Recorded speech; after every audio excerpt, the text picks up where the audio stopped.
Okay, I want to talk to you today about some things that you can do to try to asset protect your assets.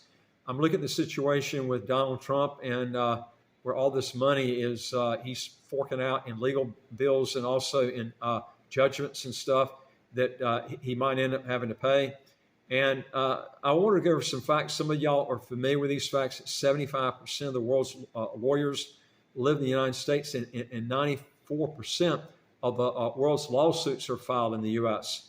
And the reason it's so bad is it's the only country that has contingency lawsuits. You can sue somebody over taking your peanut butter and jelly sandwich. I mean, it's got to be ridiculous. If you've got a lot of money, especially if you're verbal about your assets like he is, you're just subjecting yourself to huge lawsuits. And your chances of being sued in the U.S. is many, many times higher than if you're living outside. If you choose to live in the U.S., we tell people you ought to be running international businesses from outside the U.S. You can make a lot more money, and also, you got 8 billion people in the world that can do business with you, and you can lower your taxes to zero. Now, in some cases, if you're a U.S. citizen or U.S. resident, just leaving the U.S. is not going to solve your issue. You're going to have to relinquish your U.S. citizenship. But back on the lawsuit part, okay? Donald Trump, it looks like he's got a lot of these judgments that could be coming against him. And most of these cases look like if he wasn't who he is, he would never have these lawsuits. I mean, it's incredible some of these suits they're bringing against him. It just would never happen. And I'm looking at this case on the civil case with this lady. I think this too, biggest problem that people are having is they're not, I would not be setting up and putting a lot of assets in real estate in the U.S. You're sold on real estate, you want to do it fine, but you're going to have to basically accept the responsibility that you could be sued. And if you've got this, even in an LLC, I've seen problems with LLCs and also even domestic trusts in the U.S. My advice is to set up an international trust. I've mentioned this many times beforehand. And because if you do that, then the judgment's going to have to occur from outside the country. And I think the best structure to set up is a Belize trust. And I've mentioned this in other videos. And one reason is Belize has a 0 statute of limitation period on lawsuits. That means as soon as it's set up, Belize courts will not allow someone who has a trust that's been set up, assets that are owned in the U.S., they can't. They're suing and they're trying to get in Belize courts. They won't be able to do it because Belize has a 0 statute of limitation period. And I would be taking almost all your assets and putting them into, you could have it where an LLC owns it, and then the main member is an irrevocable trust. And that irrevocable trust is a Belize irrevocable trust. It's not a U.S. trust. Now, let me just explain to you why. I noticed that they ordered him to, Trump, I'm just telling you what I've read, to take the $5 million that he got a judgment against him with this lawsuit on the defamation with this lady who's a writer. And it looks like he's going to appeal the case, but now the money has to be turned over and sit into some sort of trust account or either an escrow account until all this is taken care of. If he was pretty much broke on paper, I don't see a problem with this. Now, it might affect him for running for presidency. I don't know because I'm not a lawyer, so I can't tell you on that part if he went bankrupt. But I can tell you this, that he would be asset protected if he had all his real estate in one place. In other words, have it set up where it's owned by an irrevocable trust like a Belize, and then have little to no assets under your personal name. And this is the way to do it. But I'm just looking at this article that just came out. It was talking about the Trump cash stockpile at risk of $450 million in dual verdicts. I mean, this is going to be incredible, that amount of money that he could be. I mean, by the time all this is over with, and there is a judgment, if he loses the appeal, if he appeals all these cases, he could have well over $500 million that he's lost in these different cases. Now, Donald Trump now is facing a pair of major legal verdicts, and they were talking about in this article in New York. that risk wiping out most, if not all, the cash the billionaire says he has on hand, a potential blow to the presidential candidate whose persona is tied up with financial success and wealth. And this is one of the problems when you start telling people you got a lot of money. Honey attracts bees. You're just a lot more likely to get sued. And this is a problem that he's had in the past. I wouldn't be going and telling people what you've got, number one. And number two is I would be, if you're going to live in the U.S., I would be taking those assets and number one, don't buy real estate. Buy equities or something like this. You're going to have a hard time getting those assets out real quick if you got big buildings. And you need to protect them ahead of time, and I would not be doing it in the U.S. Now, Trump on Friday was ordered by a jury to pay $83.3 million to writer E. Jean Carroll that we're talking about in this article for defaming her in 2019 when he denied her sexual assault allegations. On top of that, a verdict is expected this week in New York's civil fraud trial, which seeks to the return of $370 million in illegal profits that Trump allegedly made by lying to banks about his wealth to get better terms on loans. Now, I think all this stuff, in my opinion, is a lot of Mickey Mouse stuff that would never have been brought against him if he wasn't running for president and he wasn't a front runner. But they talked in a deposition last year that Trump described his stockpile of cash as being substantially in excess of $400 million. The Bloomberg Billionaires Index placed his liquid assets at about $600 million, though Trump's exact financial status remains famously opaque. If you're fortunate enough to be on Forbes 400 list, number one is you shouldn't be on that list anyway. You ought to have your assets protected to where only the IRS knows what it is. If you're living in the U.S., you need to be reporting that to the IRS, but they're the only ones that know about it. You don't go out here and start advertising to everybody else, and you have it protected outside your name. So if you're sued and you've got any separate from you, then you don't have a problem with it, okay? You don't want to be having a lot of these assets in your name and having it domestically if you want to asset protect them, okay? Now, the prospect of being hit with damage awards totaling more than $450 million in less than a week points to the potential for a cash problem. In fact, if he can't come up with the cash, I would think he could because of all the other properties he's got, taking an equity line out of this. But what happens if he can't? He would have to declare possibly a bankruptcy unless somebody loaned him the money. This is another problem when you have it tied up with real estate. The two lawsuits sought to punish Trump financially. If the judge in the New York fraud case accepts the Attorney General's $370 million request, both will have succeeded in hitting at the billionaire's wealth. Now, the timing couldn't be worse as the likely Republican nominee for the November presidential election already faces mounting legal bills after being charged with 91 criminal offenses in 4 criminal prosecutions. No one would have this many convictions for the stuff he's done. But it's just costing me a fortune. But you've probably done things a lot worse than he has and never had a lawsuit because of your stuff, because you're not running for president, okay? But Trump's cash and his overall wealth are separate from his campaign finances, which by all counts are still strong.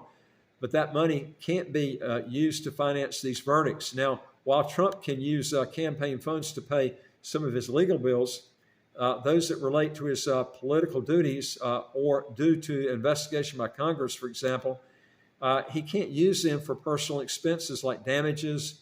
And they talked about here or there aren't any exceptions that would cover a damage award for a matter not involving him as a candidate or an office holder.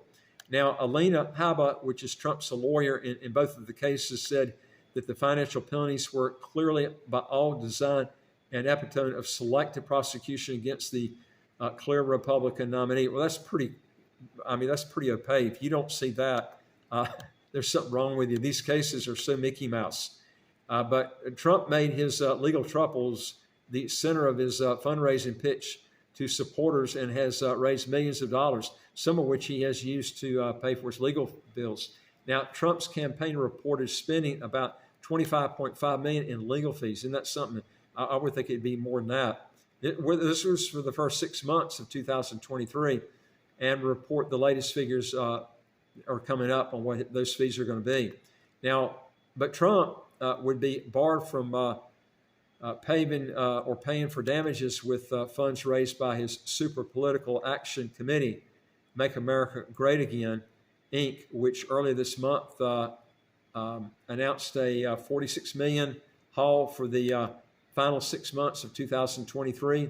Now, Daniel Weiner, a director for the elections and government at the Brennan Center for Justice, said that the rules may stop Trump due to gray areas and the lack of enforcement.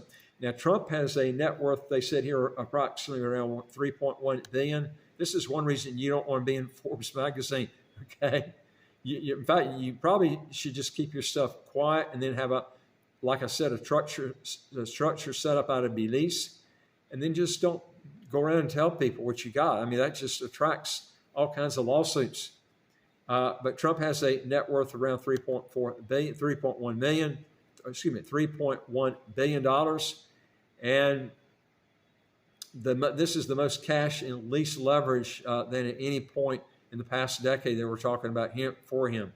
Now, most of his fortune is tied up in real estate, including office and residential buildings in Manhattan, several golf courses, in the famous Mar-a-Lago Club in Palm Beach, Florida. Now, a $450 million worst case penalty from the civil fraud trial and Carroll verdicts would eat nearly around 15% of his estimated net worth. Now, again, it shouldn't eat up in any of his estimated net worth if he would just get these assets out of his name. But it's too late to do this now. You've got to do this way in advance. And if you're looking at this is a time right now where you should be looking at trying to structure and to get things done this way so you don't lose everything or a big part of your assets. Now, in a deposition as part of the lawsuit by New York, Attorney General Letitia James, the former president, gave extended testimony about his wealth, including his cash. Now, they went on to say that, Trump went on to say that, we've got a lot in cash. Trump said in April 2023, I believe we have substantially in excess of $400 million in cash, which is a lot for a developer, he added. Developers usually don't have cash, they have assets, not cash. We have, I believe, 400 plus and going up substantially every month. My big expense, he went on to say, is probably legal fees, unfortunately. I'm sure he's got a lot of that. Now, to be sure, the billionaire has hundreds of millions of dollars in assets he could tap into replenish his cash stockpile. Trump is seeing a boom in revenue in his Florida properties and has paid down his loans by selling his Washington hotel. A federal disclosure last year showed that from 2022 through 2023, Trump's Miami-based company that owns a golf course and a resort produced $145.8 million. And then he has Mar-a-Lago, which generated $52.3 million, and then Trump Ruffin Tower in Las Vegas took in $32 million. Now, Trump, who denies wrongdoing in all the cases, said he'll appeal the Carroll verdict and will most likely do the same if the judge issues a steep monetary award on the James case. That was inflating his properties and stuff.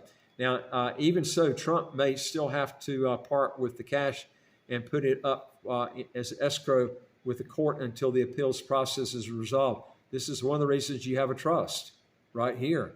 If you're broke, then you don't have those funds there to do that, okay? Now, if Trump decides to put the money in escrow in lieu of a bond, it could amount to as much as 110% of the judgment. And that means the former president may have to part with even more cash, at least temporarily, but would get the money back if he wins the appeal.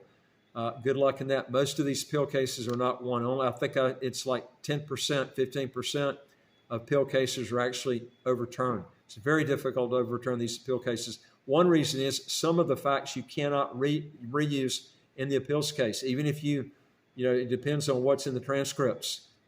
But what they talked about here, when Carroll, who claims Trump had raped her in 1990s, won a separate sexual assault trial against Trump last year, a jury awarded her $5 million in damages. Now, the former president was forced to put $5.5 million in escrow with the court while he appeals. Now, Carol's lawyer, Roberta Kaplan, had Trump's overall wealth in mind, not just his cash, when she urged the jury in her closing arguments on Friday to consider a very large award of punitive damages to punish Trump for defaming the former LA magazine columnist and to try to stop his malicious and spiteful conduct. That's something else too, folks, is don't try to stir up the fire. You know, if you get a lawsuit like this or somebody sues you, I would not be going out and start just running stuff on the internet, you know, because then you got a defamation thing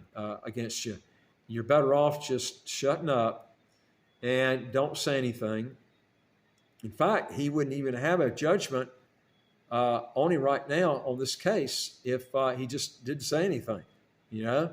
I mean, this was 30 years ago. To go in and prove something 30 years ago, for what I read too, that she never even complained to the police. I mean, what I don't understand is how that happened. Anyway, a billionaire like Donald Trump could pay $1 million a day for 10 years and still have enough money in the bank, Kaplan said in her presentation.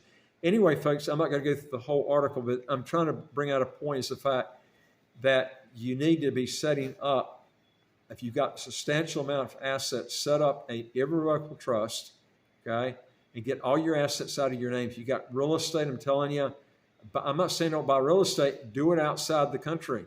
Buy in a place like St. Kitts that doesn't even have an income tax on the rental income. You're going to have all these taxes in the U.S., buy it in St. Kitts, and you're going to avoid a lot of taxes. This is a great place to buy property, especially when so many millionaires are moving to St. Kitts. Property values are going to go through the roof here. They already have. But the key is you can be buying properties here and have a trust own the assets and also get a second passport. I mean, if you want to legally get high income taxes, how to get a second passport as quick as 4 to 8 months, contact us on our website, www.citizenshipquickly.com, and just ask for some help. And I would like to hear from you. If you got a question or comment, just put it below. And don't forget to hit the subscribe button, the right of your screen right here, and you get new videos automatically as they come out. And I look forward to talking to you in the next video. Take care.